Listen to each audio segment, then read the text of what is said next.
Love this podcast? Support it and sponsor today. Simply head to ozcastnetwork.com for details. It's The In Show, Australia's only show dedicated to innovation from Adelaide, Australia and across the globe. It's David Grice and Troy Sincock. We're talking innovation on the In Show podcast. And talking of podcasts, we've been entered into the Australian Podcast Awards. We sure have. We've been entered into the business and marketing category. Now, this used to be called the business, marketing and innovation category, but they dropped the innovation off the end of the title because it was a long word and, made the title too long. Gotcha. So I think. Mm-hmm. And anyway, what an amazing honour just to be entered into this thing. Yeah, what would be an even greater honour is if we receive the popular vote. David and I have never been considered popular by anyone's standards, and this is your opportunity to make our dream become a reality. Well, at least, even if we got one vote, we'd be more popular than what we are right now. That is exactly right. The AustralianPodcastAwards.com. There's been some incredible news in innovation right around the world. So Claire joins us again today on the podcast, and she's got a story about how humans will have to be genetically modified to make it to the red planet alive. What else have you got for us, Claire? Cheers, David and Troy. This week I'll be talking about glucose testing contact lenses. But first, scientists in Britain have developed a new test that can identify which medicines will work for specific cancer patients. This breakthrough could make cancer treatments more effective and could reduce the side effects. The team from the Institute of Cancer Research and the Royal Marsden grew microtumours in a lab using biopsies taken from 71 cancer patients.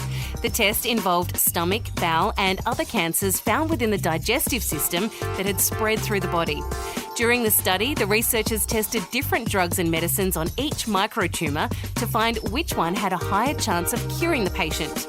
The testing had a 100% success rate of correctly identifying which drugs wouldn't work. In about 9 out of 10 cases, the chosen drugs actually reduced the size of the tumours. As cancer patients require personalised treatments and medicines, the medical advance could mean they can access the right care sooner.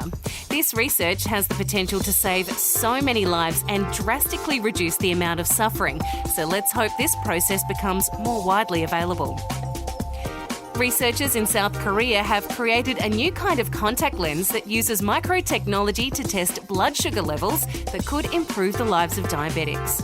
The device can alert the wearer when their blood glucose levels are too high or low.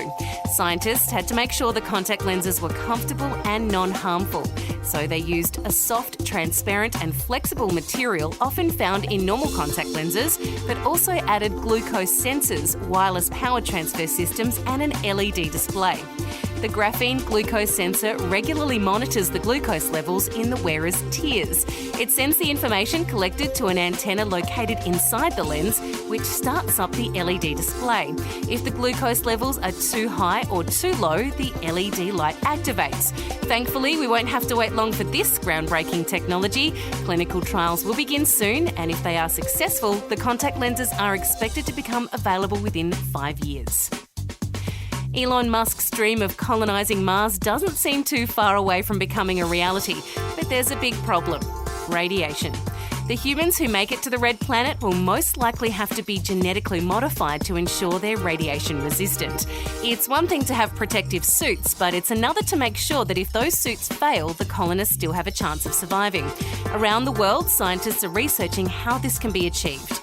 Professor Christopher Mason from Weill Cornell Medicine in New York City believes gene editing could create a biological defence to radiation. Radiation resistance tests already exist, like one that can predict how much radiation a cancer patient can be exposed to. Researchers also know a lot about humans and animals with genetic defects that cause them to be extra sensitive to radiation, but they don't know a lot about resistance to it. Without protection from radiation, astronauts risk suffering from radiation sickness and damaged cells, and even have a high chance of developing cancer later in their lifetime. So let's hope gene editing proves to be successful. If it doesn't, Elon Musk might have to wait a little longer for his dream to come true. And that's what's in news this week. Thanks, Claire. Well, David, gene editing, I tell you what, obviously we're doing it at a small scale, but to think that, we're looking at the magnitude of how we can live on other planets. I mean, it's been something that people, that are interested in space have been dreaming about for years and years and years. It's really interesting to think about this because, we're talking now about space travel and inhabiting other planets. Like we've got our Elon Musks of the world that are trying to get into space travel and Richard Branson and those sort of major names around the world. I wonder if they'd ever considered not just about how to get there, but what you do when you get there, and how you survive while you're there. And I'm sure that there's a lot of work around that. And, even last year we were talking to those innovators from Hybrid World Adelaide where, they're talking about modifying genes and cell structures and different things like that. This is another thing again, isn't it, that's just going to completely change the way we think about things. And, what about how, we can learn and in terms of how things like cancer and radiation, affect our bodies here on Earth. But what are we going to learn from these kinds of things, and that future thinking? And if we have some of these things in place which will enable humans to, live in different environments and potentially live longer, what else will we have to do to make sure that we're in like tip-top shape if we live to 150 years old? Well, we already know that we're aging. The population's getting older and older, and we're living longer. So, yeah, I just really wonder whether or not the applications here for us is about, like you say, getting past our hundreds and all of those sorts of things. I mean, sounds like the Queen will be writing a lot of letters. David Grice and Troy Sincog, we're talking innovation on The In Show. Check us out at theinshow.online Facebook and follow The In Show on Twitter.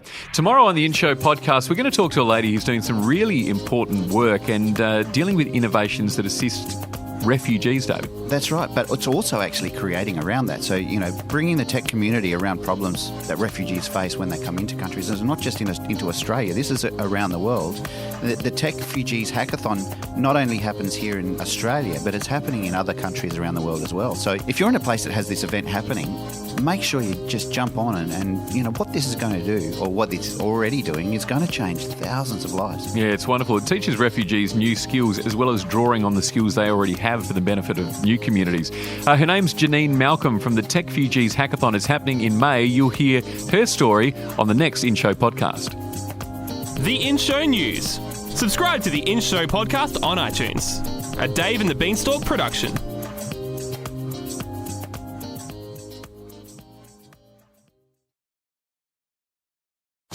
Love this podcast? Support it and sponsor today. Simply head to AuscastNetwork.com for details.